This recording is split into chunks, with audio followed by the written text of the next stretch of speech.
ఇప్పుడు ఎంతవరకు వచ్చింది అంటే, మనం తీసుకున్న వస్తువు కాశీలో గంగానదీ పరివాహక ప్రాంతంలో విష్ణుమూర్తి పరమేశ్వరుని గురించి తపస్సుని చేశాడు.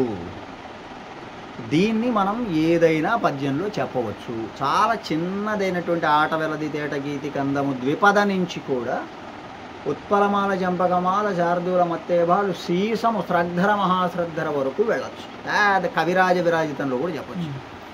అయితే చాలా చిన్న వస్తువుని తీసుకుని పెద్ద పద్యంలో చెప్పడం వల్ల అనవసరమైన పదాలు వేసి ఆ ఉబుసుబోని పదాలు వ్యర్థ పదాలన్నీ పడేసి చెప్పడం తప్ప అక్కడ ప్రత్యేకంగా మనం వర్ణించడానికి వస్తువే లేదు. వర్ణించడానికి వస్తువు కనుకుంటే వేరు. వీళ్ళకి 4 విశేషణాలు వాళ్ళకి 4 విశేషణాలు వేయాల్సి వస్తుంది. కనుక మనం ముందు ఆట వెలదిని ఎంచుకొని మొదటి పాదంగా మనం కాశీలోననున్న గంగా తటమునందు, కాశీలోననున్న అని మనం మొదలు పెట్టాము. దైవికంగా మనకి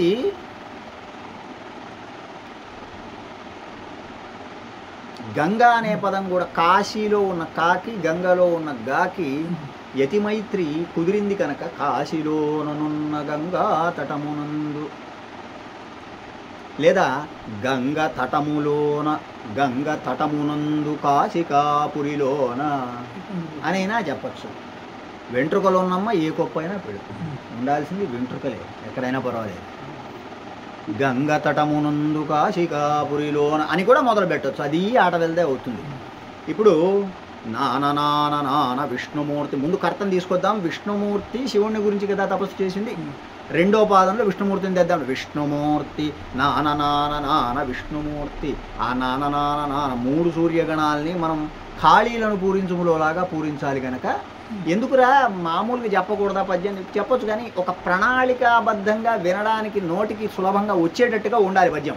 ఏదో పిల్లముడవుడు విన్నాడు, అబ్బా మావయ్య భలే రాసావు మావయ్య, పద్యం నేర్చుకుంటాను మావయ్య రాసిన పద్యం, బాబాయ్ రాసిన పద్యం నాకు వచ్చింది, అన్నయ్య రాసిన పద్యం నాకు వచ్చిందని పిల్లముడవుడుకులు అనాలి. కానీ వాళ్ళు ఏంటో ఇది క్లిష్టంగా ఉంది అన్నయ్య, ఇది నోటికి రావట్లేదు అన్నయ్య అన్నట్టు కాకుండా నేర్చుకోవాలని ఇంట్రెస్ట్ కూడా ఉంటుంది. ఇప్పుడు ఆ ముందున్న 3 సూర్యగణాలు అంటే హంస పంచకంబులు ఆట వెలది కనుక రెండో పాదంలో 4వ పాదంలో కూడా 5 వరుసగా సూర్యగణాలే వస్తాయి. సూర్యగణం అంటే నగణం కానీ గలము కానీ సూర్యగణం అవుతాయి. కనుక మనకు నారాయణుడికి ఉండే పర్యాయ పదాలు నువ్వు ఏదైనా తీసుకో, అది సులభంగా ఉందంటే విష్ణుమూర్తి అనేది అందరికీ తెలుస్తుంది. కనుక నువ్వు మళ్ళీ కమలపత్రేక్షణుడు, కమలాయతలోచనుడు, కమలనాభుడు ఇలాంటివన్నీ పెట్టుకోకుండా కమల గర్భుడు అంటే మళ్ళీ బ్రహ్మ వస్తాడు, కమలనాభుడు, తర్వాత శ్రీనాథుడు ఇలాంటివన్నీ తీసుకురావడం వల్ల సంక్లిష్టం అవుతుంది. కాబట్టి విష్ణుమూర్తి అందరికీ తెలిసిన పదం విష్ణుమూర్తి. అక్కడ చూసుకో, గణం చూసుకున్నప్పుడు విష్ణు అన్నప్పుడు ఒక గలం, మూర్తి ఇంకొక గలం. 5 సూర్యగణాల్లో చివరి 2 సూర్యగణాలని మనం రాసేసాం. ముందున్న 3 సూర్యగణాల కోసం మనము విబుధలోక వంద్యుడు విష్ణుమూర్తి అని చెప్దాం అనుకుంటే విబుధ లోక వరకు బాగానే కుదిరింది. కానీ వంద్యుడు అన్నప్పుడు 3 అక్షరాలు వచ్చినాయి. మనకు 3 అక్షరాలు వస్తే 3 లఘువులు కావాలి. సూర్యగణం అంటే నగణం కావాలి. 3 అక్షరాలు వచ్చేది ఒకటి, మనకి 2 అక్షరాలు వచ్చేది ఒకటి సూర్యగణం. సూర్యగణాలు మనకి 2 ఉన్నాయి. 3 అక్షరాలు వచ్చేదేమో నా అంటే 3 లఘువులు. లేదు మనకి సూర్యగణం మరొకటి ఉంది, అది హగణం అంటారు, దాన్ని గలము అంటారు. ఒక గురువు ఒక లఘువు వస్తుంది, 2 అక్షరాలే అవుతాయి. ఏ రకంగా చూసినా 3 మాత్రలే. ఇక్కడ ఉన్న 3 మనకి విబుధలోక వంద్యుడు విష్ణుమూర్తి. ఎక్కువ మంది విబుధలోక వంద్యుడు ఇలాంటివి చెప్తూ ఉంటారు. కాబట్టి దాన్ని తెచ్చి వేసుకుందామా అనుకుంటే వంద్యుడు అన్నప్పుడు ఒక గురువు 2 లఘువులు వచ్చినాయి, అది భగణమైంది. భగణం అనేది మనకు సూర్యగణాల్లోనిది కాదు కనుక అది పట్టదు మీటర్లో. దాన్ని తీసిపారేసి విబుధలోకము చేత నతుడు అంటే వాళ్ళ శిరము ఉంచి నమస్కారం చేయించుకునేవాడు, నుతుడు అంటే స్తుతించబడేవాడు.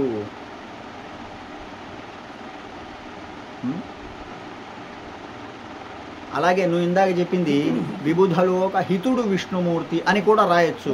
కానీ అక్కడ ఇంకా నువ్వు ఔచిత్యం చూసుకోవచ్చు. మనకి ఇన్ని ఆప్షన్స్ ఉన్నప్పుడు ఏది ఇంకా బాగుంది అని నువ్వు చూసుకోవచ్చు. విష్ణుమూర్తి శివుణ్ణి గురించి తపస్సు చేస్తున్నాడు. విష్ణుమూర్తి ఎంతటి వాడు అని చెబితే శివుడికి అంత గొప్పతనం ఆపాదించబడుతుంది. విష్ణువు గొప్పవాడైతే విష్ణువు చేత తపస్సు, ఆయన తపస్సు, విష్ణుమూర్తే తపస్సు చేసి సాక్షాత్కారం పొందుతున్నాడంటే శివుడి గొప్పతనం ఇంకా రెట్టించబడుతుంది.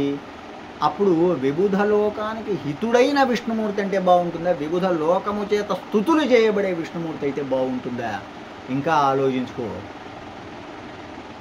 విబుధ లోకమునకు హితుడు అంటే స్నేహితుడైనటువంటి విష్ణుమూర్తి అంటే బాగుందా? విబుధ లోక నుతుడు, అయ్యా నువ్వే మాకు గతి అని విబుధులు అందరూ కూడా వచ్చి నమస్కారము చేస్తే నేనున్నాను అని చెప్పే విష్ణుమూర్తి కాశీకి వచ్చి గంగా తటములో శివుని గురించి తపస్సు చేస్తే ఎలా ఉంది? విబుధ లోకానికి స్నేహితుడు, అందరిలో ఒకడుగా ఉండేట. అప్పుడు ఇంకా నువ్వు చూసుకోవచ్చు, ఇంకా ఆల్టర్నేట్స్ ఉంటాయి. మనం అక్కడ శతావధానం సహస్రావధానంలో కూర్చున్నప్పుడు ఎంత ఆలోచించే అవకాశం లేదు. విబుధలోక నుతుడు విష్ణువు, విబుధలోక హితుడు విష్ణుమూర్తి కొట్టే అయిపోయింది. హితుడైన చెప్తావు, అప్పుడు నతుడైన.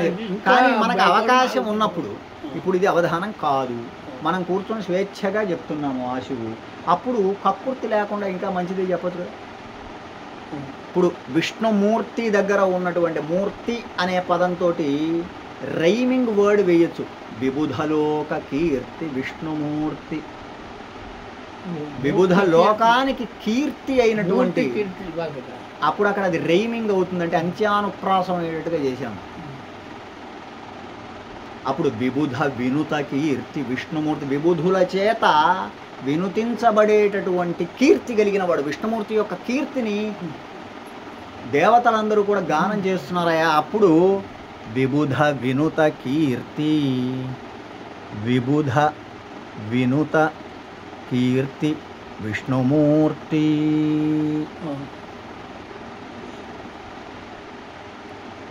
విబుధ వినుత కీర్తి విష్ణుమూర్తి.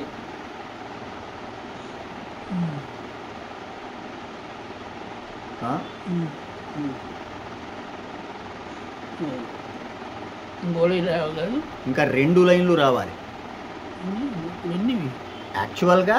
ఒకటి ఇది, రెండో దాన్నే విబుధలోక నుతుడు విష్ణుమూర్తి అని ఒక వెర్షను, విబుధ వినుత కీర్తి విష్ణుమూర్తి అని ఒకటి. 2 రకాలుగా ఊరికే రాశాడు. ఏదైనా తీసుకోవచ్చు, అంతా కూడా రెండేదే.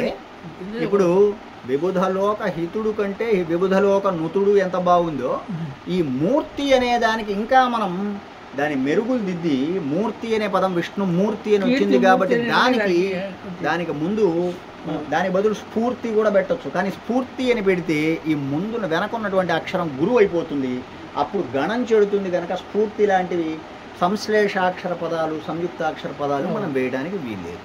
అది ఇక్కడ ఆట వెళ్ళి చెడుతుంది కాబట్టి ఇక్కడ కీర్తి అన్నప్పుడు ఇక్కడ ముందక్షరానికి ఎటువంటి సంయుక్తాక్షరం లేదు కనుక కీ అనేది మామూలుగానే ఉంది. రీ కింద ఉన్న తావత్తు ఎలాగూ కీ అనేది గురువే కనుక కొత్తగా అది గురువు అయ్యే ప్రమాదం మనకేమీ లేదు. తద్వారా అత్యద్భుతమైనటువంటి పద్యాన్ని మనం ఆవిష్కరించగలుగుతున్నాం. విబుధ వినుత కీర్తి ఎవడు? విష్ణుమూర్తి. విష్ణుమూర్తి యొక్క కీర్తి ఎటువంటిదంటే విబుధై వినుతా కీర్తి యస్య సహా. విబుధై దేవతాగణము చేత వినుత నుతింపబడిన కీర్తి ఎవరికైతే యస్య సహా ఎవరికైతే ఉందో వాడు బహువ్రీ సమాసం విష్ణుమూర్తి. తర్వాత ఎవరిని గురించి ఏమి చేశాడు? శివుని గురించి. ఇప్పుడు మనకు శివుణ్ణి గురించి అని ఒక లైన్, మనకు 2 లైన్లు మిగిలినాయి. శివుణ్ణి గురించి అని ఒక లైన్లో రాయిద్దాం, తపస్సు చేశాడు, తపమును ఆచరించాడు అనేది ఇంకో లైన్లో మనం రాయడానికి అవకాశం ఉంటుంది.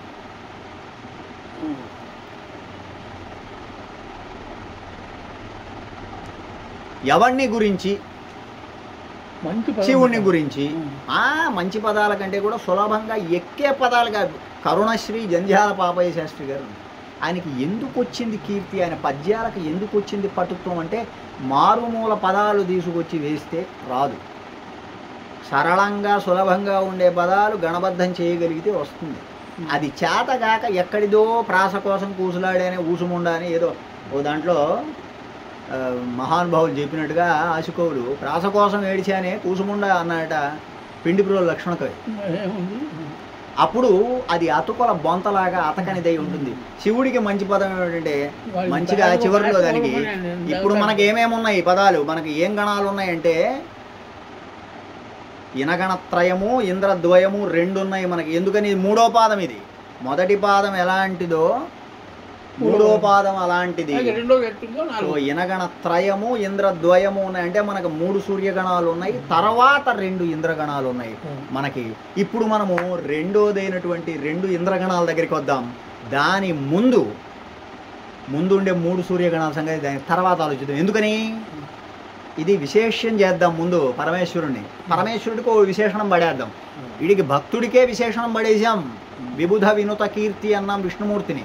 మరి ఆరాధించబడేవాడు, వాడికి వేయొద్దా విశేషణం? కాబట్టి అది ఇప్పుడు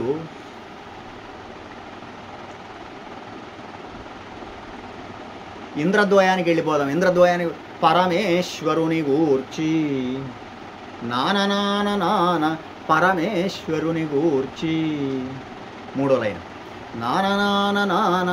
ఆ 3 ఇంద్రగణ సూర్యగణాల్లో మనం ఏం వేయాలి? ఈ పరమేశ్వరుడికి విశేషణం ఒకటి వేయాలి. నాన పరమేశ్వరుని గూర్చి. ఏం పరమేశ్వరుని గూర్చి? పరమేశ్వరుని అని పా వేశాం కాబట్టి అక్కడ యతి స్థానంలో మొట్టమొదట యతి ఏం వేయాలి మనము? పాకు హితమైన అక్షరం మైత్రి ఉండే అక్షరాన్ని వేయాలి. పాకు పాప బాభ వా ఇవన్నీ కూడా యతి స్థానంలో పడడానికి వీలున్న అక్షరం. పరమేశ్వరుని గూర్చి. ఏ పరమేశ్వరుని గూర్చి? నాన భక్త సులభుడైన పరమేశ్వరుని గూర్చి. పాకు భాతో యతి సరిపోయింది. భక్త సులభుడైన పరమేశ్వరుడు. భక్త సులభుడని ఎందుకు చెప్తున్నాము?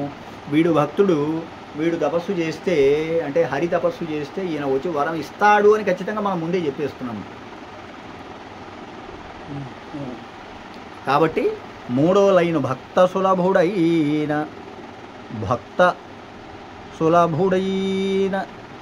నువ్వు రాసుకోవచ్చు తండ్రి ఇది సులభంగా. పరమేశ్వరుని గూర్చి.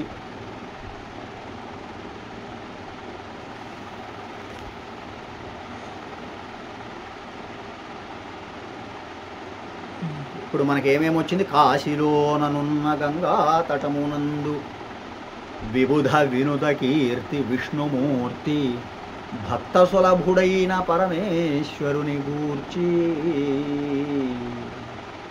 4వ లైన్ ఒకటే ఉంది. ఆ 4వ లైన్కు 2వ లైన్కు ఉన్నట్లుగానే 2వ పాదానికి ఉన్నట్టుగానే 5 సూర్యగణములు ఉంటాయి. హంస పంచకము మాత్రమే ఉంటుంది. మనం ఏం చేయాలి? ఇప్పుడు చెప్పాల్సింది ఏముంది? తపస్సు చేశాడు. మనకు మిగిలింది అదొకటే. తపస్సు చేశాడు.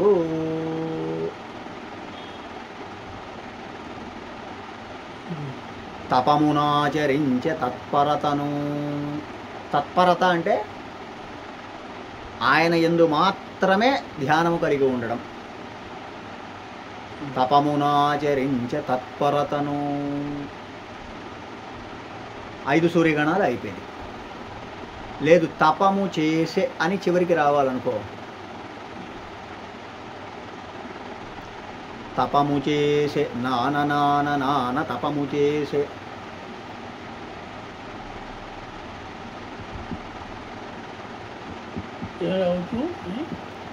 నాన 3 సూర్యగణాలు. తపము చేసే చివరిలో తపము చేసే అని రాద్దాం. చివరి లైన్లో చివరిలో పెట్టొచ్చు, ఏదైనా చెప్పొచ్చు, కానీ తక్కువని కాదు. కానీ చివరిలో మనము తపము చేసే అది చెప్పాలి. మిగతా వాళ్ళంతా ఏం చేస్తుంటారంటే ఆశు చెప్పడానికి కూర్చున్నటువంటి కవులు ఏం చేస్తారంటే ఏవేవేవేవో పిచ్చి పిచ్చి పదాలు వేసేసరికి చివరికి అది యతికి సరిపోక, ప్రాసకు సరిపోక చెప్పాల్సిన విషయం ముందు మనకు రావాలి. తర్వాత దానికి చుట్టూ అల్లుకొని నువ్వు ఎంతైనా చేసుకోవచ్చు, సద్యంత ఊరగాయ. ఇందాక నేనేం చేసా? విష్ణుమూర్తిని ముందేసి వాడి విశేషణం తర్వాత వేసా. ఎందుకని? ఆ పదం రావాలి. నువ్వు ఇవన్నీ రాకుండా ఏదో ఒకటి చివరికి వేయొచ్చులేని మొదలు పెడితే దానికి యతిస్థానం మైత్రి సరిపోయే అక్షరం దొరక్క విషయం రాదు. ముందు విషయం రావాలి. ముందు నువ్వు ఆలోచించుకోవాల్సింది దేన్ని? విషయం.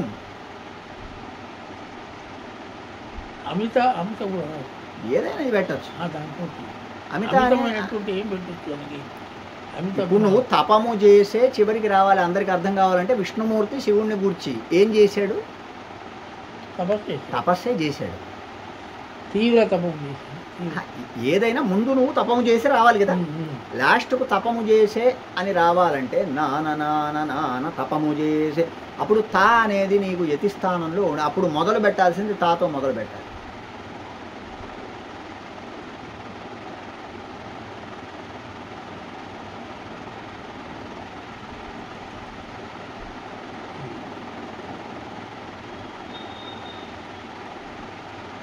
తాకు యతి స్థానాలు ఏమిటి, యతి మైత్రి ఉండే అక్షరాలు ఏమిటి, తా థా ద ధ. వాటిల్లోనే నువ్వు విశేషణాలు ఏమన్నా వేసుకోవాలి.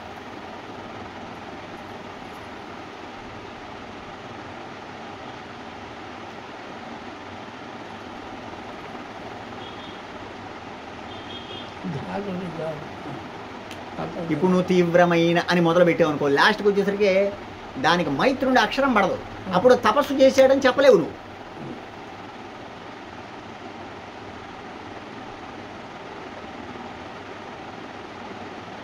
అప్పుడు తపము చేసే కాకుండా చేసే తపము అని కూడా వెనక మార్చుకోవచ్చు. చేసే తపము అని వచ్చినప్పుడు చే అనే దానిలో ఉన్నటువంటి చాకేత్వం ఆ పొల్లుకు యతి మైత్రి ఉండే అక్షరంతో మొదలు పెట్టాలి. చిత్తశుద్ధితోడ చేసే తపము అయిపోయింది. చిత్తశుద్ధితోడ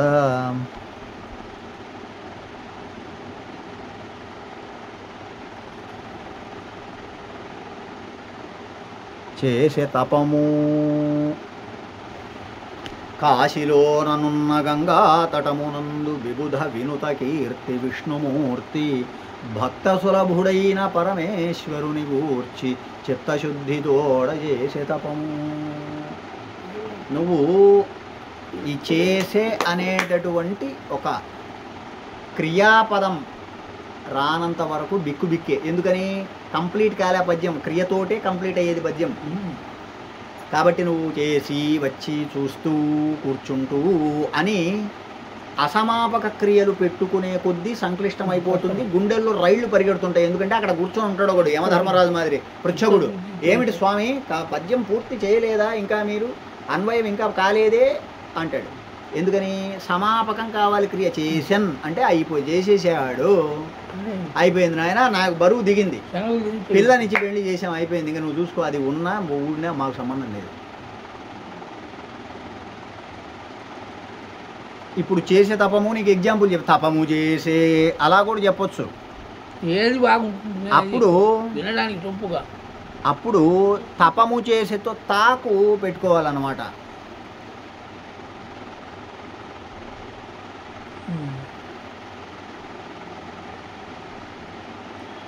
అప్పుడు చేసి తప్పుకుంటేనే బాగుంటుందా? ఏదైనా బాగానే ఉంటుంది. ఇప్పుడు తపము చేసేకు రాద్దాం. చేసే తపముకు రాసాం కదా, అయిపోయింది కదా. ఇప్పుడు తపము చేసేకు రాద్దాం.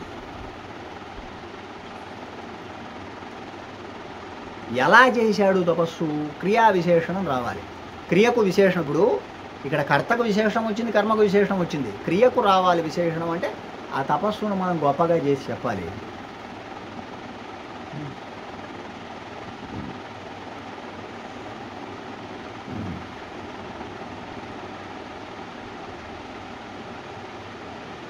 ఆ తత్వమునందు ఇప్పుడు తాకు తాతో పడాలి కాబట్టి తత్వ అని మొదలు పెడదాం. దాని పట్ల అతని ఆసక్తితోటి తపస్సును చేశాడు. పరమేశ్వరుని తత్వమునందు ఆసక్తి కలిగి తత్వమునందు ప్రియుడై అతను తపస్సు చేశాడు.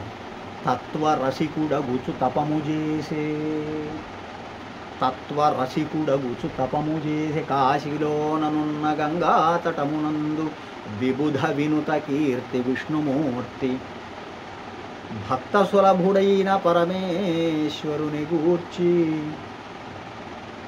తత్వ రసికుడ గుచు తపము చేసి. ఇప్పుడు ఇక్కడ మనం ఎంచుకున్న హైలైట్ అక్షరాలతో పూర్తిగా రాసేస్తాం. అట్ట ఉంగి రాయాలంటే ఇప్పుడు అమ్మ చెప్పిన విధంగా ఇక్కడ ఈ ఆట వెలదిని కాశీలోనున్న అవసరం లేదు. గంగా తటమునందు విబుధ వినుత కీర్తి విష్ణు విష్ణుమూర్తి భక్త సులభుడైన పరమేశ్వరుని గూర్చి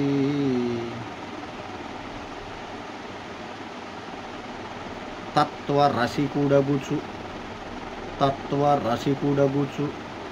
తపము చేసే.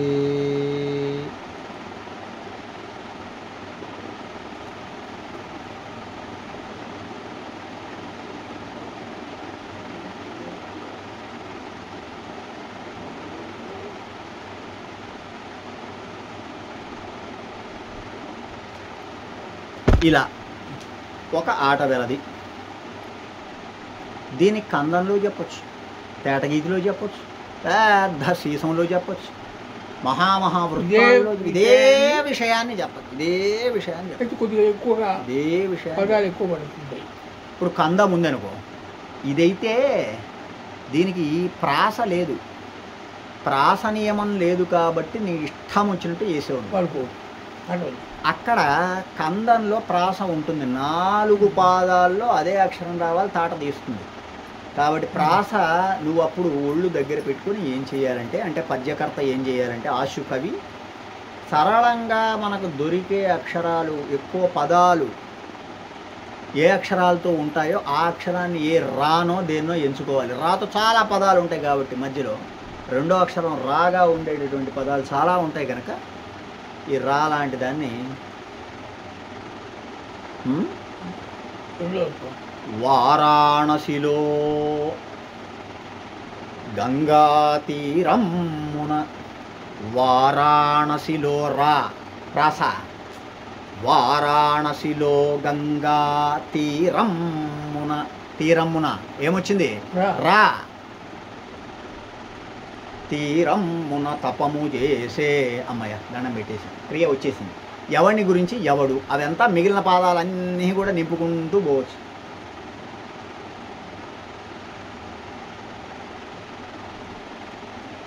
వారాణసిలో గంగా తీరమ్మున తపము చేసి. ఇంకా ఇప్పుడు చూడు, మనకు బరువు తీరిపోయింది, మొత్తం బరువు తీరిపోయింది. ఇంకా ఉన్నది ఇద్దరు, విష్ణువు శివుణ్ణి గురించి అని చెప్తే సరిపోతుంది.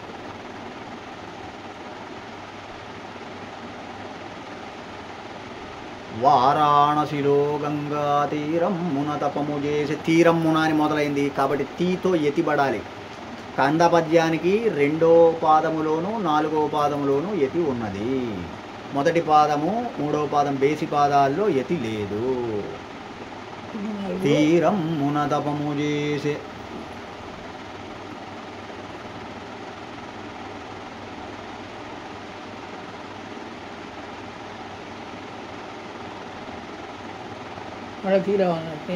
తీ ది తీ తీ దే దే థే థే త్రు తాకృత్వం.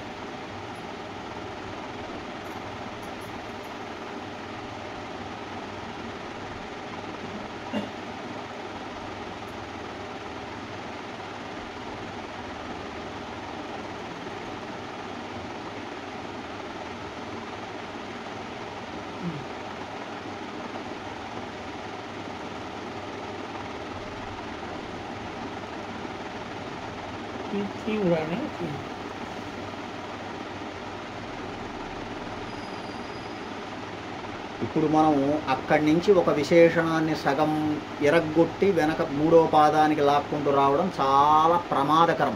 అక్కడికి ఒక పని అయిపోవాలి, దాన్ని అక్కడికి తెంచి మనం 3వ పాదంలోకి వస్తే సులభంగా ఉంటుంది. వారాణసిలో గంగా తీరమ్మున తపము చేసే.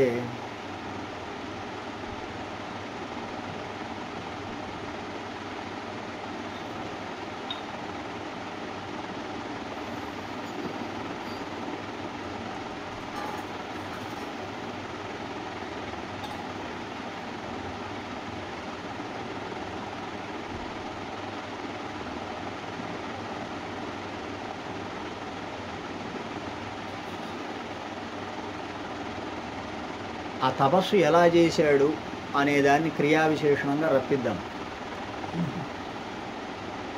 అక్కడికి అది కట్ అయిపోతుంది. అంతే. క్రియా విశేషణంతో ఆ పాదం రెండో పాదం పూర్తి అవుతుంది. అప్పుడు మూడో పాదం నాలుగో పాదం విష్ణు అని శివుడని పెట్టేసుకుంటే అయిపోతుంది.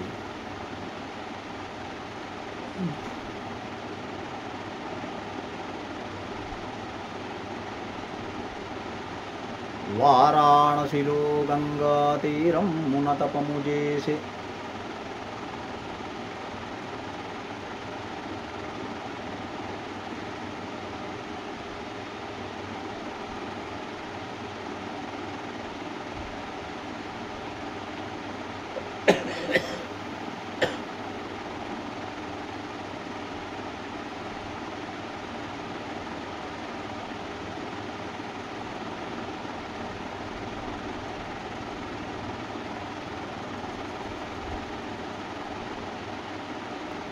దివ్యాత్ముండై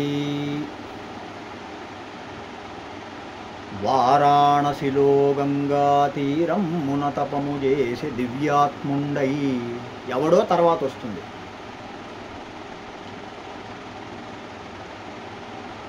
ఇప్పుడు విష్ణుకేదే విష్ణువుకే విశేషం. విష్ణువుకే విశేషం.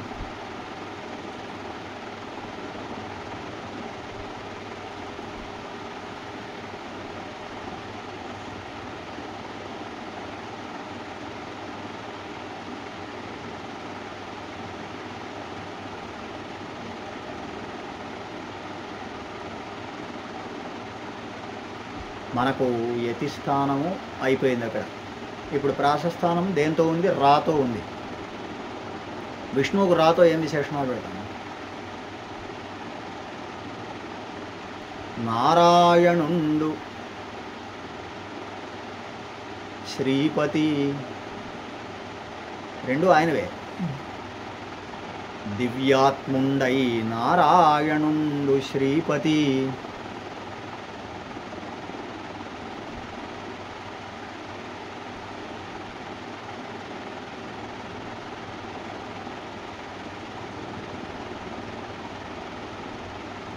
ఎవరి గురించి చేశాడు? శివుణ్ణి గురించి చేశాడు. శివుడికి మరి మనం రాతో కింద పెట్టాలి.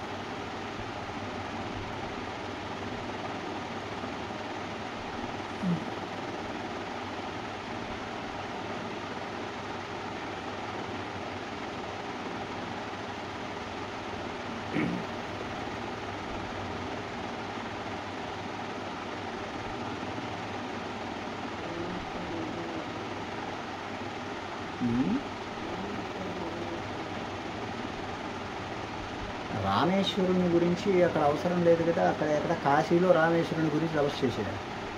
కాశీ ఎక్కడ ఉంది? రామేశ్వరం ఉంది. కాశీ ఎక్కడ? ఉత్తరప్రదేశ్లో ఉంది. రామేశ్వరం తమిళనాడులో ఉంది.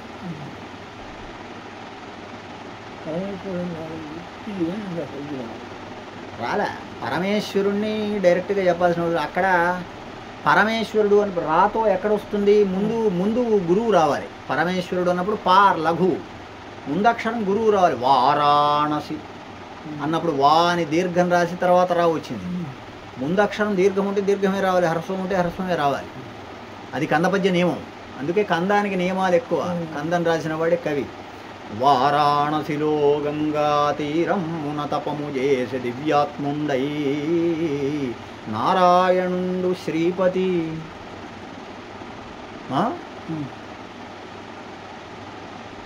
ఇప్పుడు పరమేశ్వరుడికి రాతో రావాలి.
ప్రయత్నించు.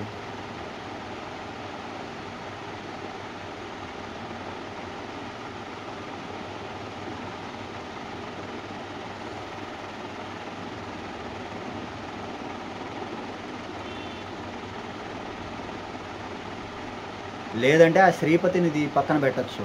నారాయణుండు అక్కడికి ఆపి అక్కడి నుంచి శివుడికి విశేషణాన్ని వేసుకుంటూ రావచ్చు.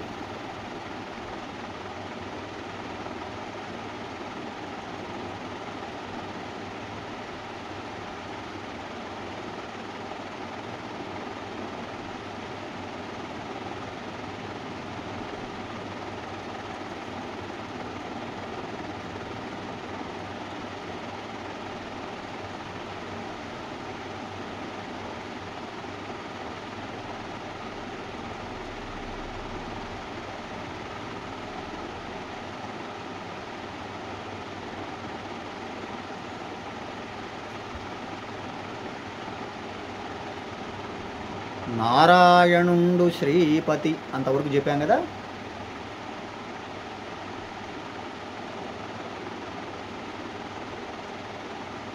గౌరీపతి అయిన శివుడు కరుణించుటకై దేనికోసం తపస్సు చేశాడా? గౌరీపతి అయిన శివుడు కరుణించుటకై వారాణసిలో గంగా తీరం తపము చేసే దివ్యాత్ముండై నారాయణుండు శ్రీపతి గౌరీపతి అయిన శివుడు కరుణించుటకై. గౌ రాతో మనకి శివుడికి సంబంధించిన పర్యాయ పదాలు ఏమొస్తాయి? గౌరీపతి. రారా రీరి రూరు రేరేరై రోరోరౌ ఏదైనా ప్రాసాక్షరం. గౌరీపతి అయిన శివుడు గౌ వచ్చింది కాబట్టి గాతో కా కరుణించుటకై. కాబట్టి ఇప్పుడు దీనికి కందపద్యాన్ని ఆల్టర్నేటివ్ మనం ఆటవెల్దిలో రాసిన భావాన్నే మళ్ళీ కందంలో రాస్తున్నాం. ఏమిటది? వారాణసిలో గంగా తీరమున తపము చేసే దివ్యాత్ముండై అన్నా కదా. దాని బదులు దివిజులు మెచ్చన్ అని కూడా రాయొచ్చు. అంటే దేవతలు మెచ్చుకోగా, దేవతలే మెచ్చుకోగలిగినటువంటి తపస్సు. దివిజులు మెచ్చన్ నారాయణుండు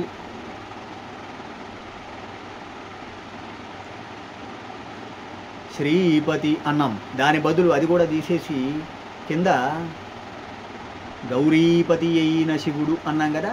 దాని బదులు ఇంకా పైన గంగా గౌరీపతి అయిన శివుడు కరుణింపంగం. గంగా తీరంలో చేస్తున్నాడు. ఎవరి మొగుని గురించి అంటే గంగకు గౌరికి మొగుడైన వాడిని గురించి. దాన్ని కూడా మార్చి నారాయణుండు శ్రీపతి అనకుండా డబల్ చేయకుండా దాన్ని గంగా గౌరీపతి అయిన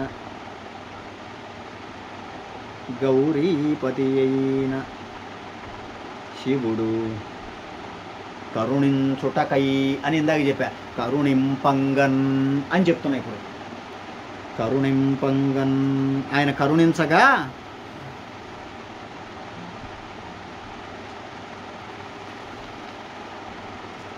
కాబట్టి ఒకే విషయాన్ని ఆటవెలదిలో కందంలో ఏవి తేటగీతి సీసము ఉత్పల చంపక శార్దూల మత్తేవ శ్రద్ధర మహాశ్రద్ధరల్లో అన్నిట్లో చెప్పేసేయచ్చు.